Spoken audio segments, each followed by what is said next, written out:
السلام عليكم ومرحبا بكم في قناة مخبوزات وحلويات سعاد للمشاريع المنزلية. كالعادة حبيباتي ديما نجيب لكم يعني الوصفات الخاصة بالمشاريع والوصفات الخاصة بشهر رمضان إن شاء الله 2026. والوصفة تاعنا نهار اليوم كما قلت لكم يعني تقدروا ديروها كمشروعكم وتربحوا منها إن شاء الله في هذا رمضان. يعني حاجة سهلة تقدروا احنا نعطيكم كامل الأسرار كيفاش يعني تخدموها كيفاش يعني تبيعوها وشحال تحسبوا السعر تاعها ولا ما نديرها لدرجة كيفاش تحتفظي بها في المجمد. يعني تبعيني فقط حنعطيك كامل الأسرار يعني اقتصادية فقط يعني زوج مغارف تاع المارغرين وحديري انت كمية كبيرة ما شاء الله يعني حتشد لك أطول مدة. وزيادة على هذا يعني عجينة وحدة درتها صالي سكري يعني تقدري ديري بها لي طارتولات سكري وتقدري ديري بها لي كيش ولا اي حاجه حبيتيها. الوغ يعني تبعوني حتشوفوا يعني كيفاش يعني العجينه تجي تاعنا تجي يعني طالعه ما تجيش كامل هابطه ما يتخسر الشكل تاعها. تجي ما شاء الله مام البنه تاعها يعني تجي مقرمشه وتجي طريه تذوب في الفم. الوغ حبيباتي نبداو بسم الله على بركه الله. الوصفه تاعنا واش فيها؟ اول حاجه انا حبيباتي جبت الريسيبيو تاعي درت زوج مغارف تاع المارغرين يكونوا معمرين يعني بومبي ونص مورف يعني كما راكم تشوفوا. فوالا يعني زوج مغارف ونص تاع مارغرين.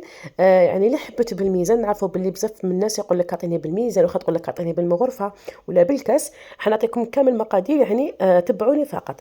درت معاها قلت لكم زوج مغارف ونص تاع مارغرين حوالي 100 غرام.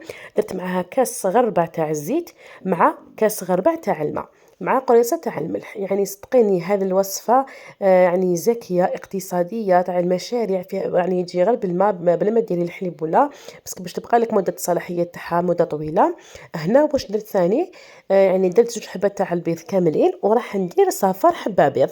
فوالا حبيباتي يعني تبعوني خطوة بخطوة. قلت لكم يعني وصفة رائعة وصفة يعني تقطع كمية كبيرة ما شاء الله. ديري على خطرة إلا حبيتي هكا ديري تحضيرات رمضان ولا ديري على خطرة وتهني حطيها في المجمد. حنعطيك كامل كيفاش يعني تحتفظي بها هكذا ما تعيش كامل راسك. تجبدي فقط ديري برك الكريمة تاعك تكون جديدة وحبيتي ديري زيني ولا حبيتي ديريها يعني قلت لكم صالي ديري بها ليكيش ولا ليموس ولا يعني تلقيها واجده كي الحسنه.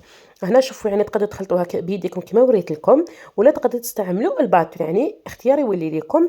برك الا خلطوها بيديكم يعني تخلطوها مليح مليح بالكف تاع اليد حتى يعني ينسجموا كامل المقادير. ولا عندك الباتر يعني تستعملي الباتر احسن يعني باش كما نقولوا المقادير كامل يدخلوا في بعضهم. فوالا هذه هي هنا هنا نخلطوا كامل المقادير مع بعض. هذه كمرحله اولى. هنا قبل ما نقسمها قلت لكم يعني العجينه هذه راح نديرها صالي سكري. هنا كنت درت المقادير اللي كنتو شفتوهم معايا. فقط بالنسبه يعني للزيت والماء يعني بالغرام اللي حبيت بالميزان قلت لكم كاس ربع كاس ربع ما يعادل 120 غرام اللي حبيت يعني بالميزان. هذه هي. هنا كنت قسمت الخليط تاعي على زوج. اولا واش راح ندير العجينه ولا كما نقولوا لي طارتولات سكري. واش راح ندير؟ راح درت معاهم شويه لافاني وزدت معاهم 3 مغارف تاع كبار تاع السكر الناعم وطميت بالفرينه. العجينه هذه ما نديروا فيها لا خميره كيميائيه لا حتى حاجه. قلت لكم يعني تجي ما شاء الله سيوها وجربوها وشوفوا يعني البنات تاعها تجي هايله. هنا شوفوا يعني الفرينه عينكم ميزانكم يعني ديروا بشويه والطموح حتى تحصلوا على قوام يكون كيما العجينه تاع لي صابلي ولا تاع لي طارتولات ولا راكم كامل تعرفوها.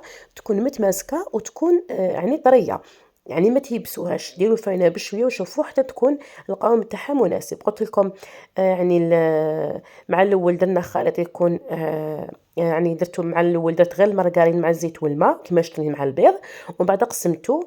بالنسبه اللي حنديروهم يعني حلوين درت لهم السكر الناعم مع لافاني ولميتهم بالفرينه. كاين الميتا هنا جيت للنصف الاخر راح نديرو تاع ليكيش ولا الملحين. درت معاهم زدت لهم غير الاعشاب العطريه وحنطمها بالفرينه كيف كيف نطمو بالفرينه حتى نتحصلوا على القوام يكون متماسك. هنا فقط حبيبات يعني كملاحظة بالنسبة لهذو كيش ولا يعني لي طاغت تاع لي صالي. يعني نتوما حبيتوا تنسموهم انا درت لهم الاعشاب العطريه. حبيت ديري فيهم المعدنوس سيرش يعني يكون مجفف. حبيت ديري فيهم الاعشاب العطريه. حبيتي فلفل اسود. حبيتي معليش عارفه يعني القولي حبيتي هنتيا يعني تفضلي يعني ديري الدخل العادي. فوالا يعني نتوما واش حبيتي. المهم حبيباتي باش نسمو العجينه تاعنا ويجينا يعني ذوق تاعها بنين، هذا ما كان. فوالا كيما شفتوا هنا كنت طميتها بالفرينه كيما راكم تشوفوا، يعني تحصلوا على العجينه تكون متماسكه وتكون طريه. هذه هي هنا فيها الوقت راح نديروا حبيباتي. هنا بعد ما طميت العجينه تاعي في زوج، يعني ولا حبيتوا ديروها كامل السكر ديروها، ولا حبيتوا صالي صالي ليسونسيال. ماذا بيا يعني تقسموها ديروا كميه هكذا وكميه هكا باش يعني تلقوهم في زوج عندكم في المجمد. هنا شوفوا يعني كنت احتفظت بهم درتهم في البابي فيلم خليتهم قدامي. هنا جبت بالنسبه لليمون تاعي نهضروا شويه على الليمون، يعني الليمون اللي حبيته واللي متوفر عندكم. يعني صراحه انا كنت هنا درت ليمون عندي كامل كبار، ما كنتش شوفوا يعني اللي عندها ليمون صغار ولا تديرهم. يعني هذا قطعت لك كميه الله يبارك تقريبا 70 حبه. كما راكم تشوفوا الليمون تاعي كبار. الا عندك ليمون صغار تقطع لك كميه ما شاء الله حوالي تقريبا واحد 90 حبه حتى 100 حبه. الا عندك يعني الليمون تاعك يكونوا شويه صغار. انا شوفوا يعني حبيتو هذو تاع حبيتو هذو سامبل، حبيتو المبرجين، حبيتو هذوك اللي جايين غير سرسو وحدهم. حبيتو لي بركات انتوما واش عندكم يعني شكلي ونوعي في العجينه كيما حبيتي. هنا بالنسبه للشكل تاعها يعني نعطيكم طريقه سهله. شوفوا بلا ما تفتحوا العجينه وديروا الفرينه وتيبسوها وتبقاو تلموا في ليشوت ومن بعد تيبس معاكم. يعني احسن طريقه هذه هي، ديروهم على هكا شكل كويرات كيما شفتوا يعني. ديروا كويره في يديكم حوالي واحد الوزن 30 حتى 35 غرام. ومن بعد واش ديروا فتحوها غير في الكف تاع يدكم وحطوها لداخل المول، ومن بعد في المول سويوها يعني بلا ما تبقى. قلت لكم واللي حبت يعني كل وحده ورغبه تاعها كيفاش تفتح العجينه تاعها. انا يعني عن نفسي في هذه العجينه ماذا بيا هكا يعني ديروهم كويرات، وكل كره يعني تفاصلوها لداخل المول خير من يعني تفتحوها ومن بعد تبقاو تلموا في العجينه تاعكم. بعد ذلك العجينه ما توليش كيما العجينه الاولى وهي رايحه يعني تتخسر معاكم. شوفوا يعني هنا كنت درت غير في الكف تاع يدي كنت هكا عبصتها شويه عطاتني الشكل دائري، درتها لداخل المول. شوفوا يعني الله يبارك كيفاش تجينا. نديرها لداخل المول ونسي كيفاش نسويها كامل بالاصابع تاعي باش نخرج لها كامل الهواء. هذا ما كان يعني نتحصلوا على هذا الشكل تاعنا. قلت لكم شوفوا يعني كيفاش راني ندير. درت كويره بسطها غير شويه بين الكف تاع اليدين بلا ما نستعملوا لا حلال لا فرينه لا حتى حاجه. هذه هي. هنا بالنسبه لهذو اللي يعني كملاحظه هذو اللي سرسوا يعني نعطيكم الطريقه تاعها كيفاش تخدموا بهم. جميع يعني تشدي المول تاعك هكا ولا ساسو هذاك في يدك، يعني لازم تحطيه فوق طاوله العمل باش العجينه تاعك ما تخرجكش من تحت، يعني تحطيه. ومن الاحسن هكا يعني باش ما يلصقش معاك. دوك واش راح نديروا شوفي حبيباتي باش ما يلصقش معاك المول من تحت واش ديري رشي شويه فرينه بس هذا ما فيش القاعده من تحت يعني جاي غير السرسو هذا ما كان. رشي شويه تاع الفرينه حطيه فوق طاوله العمل ومن بعد يعني تسوي العجينه لداخل المول هو فوق طاوله العمل بلا ما ترفديه. ومن بعد مره على مره هكا سي كيفاش تحركيه باش ما يلصقش معاك. هذا ما كنشوف يعني كيفاش تشكل لنا الحبه تاعنا في هذو ليمول. يعني كتشوفوا يعني نعطيكم كامل الاسرار وكيفاش تنجحوا فيهم من اول مره. هذه يعني غير اللي ما عاولوش تخدمهم يعني مشروع مربح ما فيش بزاف تكاليف تقدروا كامل ديروه. فوالا يعني ماذا بيا كامل ديروه ان شاء الله. ولا حتى لو كان ما حبيتيش ديريه مشروعك حتى لو كان ديريه لدارك. هنا ثاني بالنسبه لهذو اللي بركات يعني كيفاش ديروا. ديروا العجينه تاعكم على بالشكل الطولي ومن بعد تحطوها ثاني كيف لداخل المول وبال يعني بالاصابع تاعك تسوي كامل هالاطراف وتخرجي كامل الهواء. طلعي الجوانب هذاك طلعيهم مليح مليح باش ما يهبطوش معاكم. هذا مكان هو يعني يكون التشكيل تاعنا يكون واجد. قلت لكم يعني ثم ديروهم ما جاتش معكم الوقت خير من تفتحوا العجينه ويعني وكل وحده والرغبه تاعها. هذه هي. انا حبيت يعني نكمل بنفس الطريقه. يعني وريت لكم كاع كيفاش ديروا هم يعني لي زاستوس اللي تفتحوا بها. هنا بعد ما تكملوا يعني تفاصوني العجينه كامل الحلوه والملحه تفاصونيهم كامل في الليمون. بيان سور نجو بالنسبه لطريقه الطياب تاعهم. هنا يعني من الاحسن يعني هكا كي تشكلوا الليمون تاعكم يعني كي تشكلوا العجينه تاعكم في الليمون. ديروا الكونتيتي اللي عندكم ماذا بي يعني تحطوهم في الفريجيدير ولا في الكونجيلاتور. شوفوا هنا كون درت كميه الله يبارك هذو لي طاغت يعني سكري ماشي صالي. فوالا هنا واش ديروا تحطوهم هكا في سنيوات تحطوهم لداخل المجمد يعني يشدوا روحهم مليح باش يعني كي ديرهم لداخل الفور ما يهبطوش معكم. يعني هذه كملاحظه. انا هنا كنت درتهم في الكونجيلاتور حوالي 5 دقائق فقط. درتهم هكا في السنيوات تاعهم وحطيتهم في المجمد. الوقت اللي كنت شعلت الفور تاعي يعني دخلتهم يطيبوا على 180 درجة، يكون الفرن سخون، يطيبوا من تحت ومن فوق في نفس الوقت. ولا ما عندكش يطيب نفس الوقت، تشعلي لهم من تحت قبل، كي تحمر لكم من تحت تشعلي لهم من الفوق.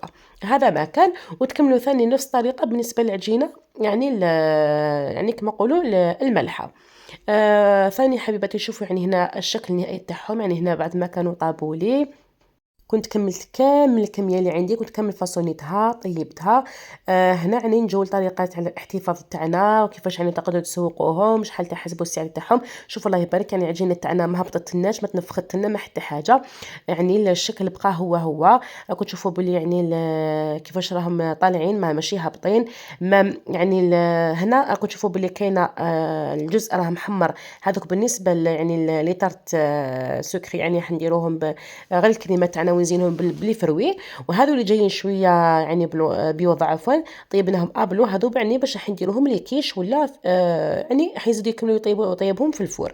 على هذه اللي كنا طيبناهم يعني شويه بوضع باش يكملوا يطيبوا بلا برايا كيش.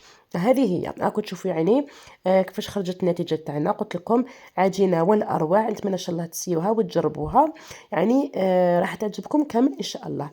نجو فقط حبيباتي بالنسبه للتسويق تاعنا، تقدروا تحطوهم هكا في سوبيرات. يعني قلت لكم يعني دائما نقول لكم شوفوا هكذا كاش سوبيرات ولا يعني تتفاهموا معاهم، قول لهم بلي نحط لكم هكذا كميه من هذو لي فوندو طارت، سواء صالي ولا سكري. يعني في كل هكذا علبة، دوك نقول لكم هذوك العلب تروحوا يعني عند لوازم الحلويات، راها متوفرين.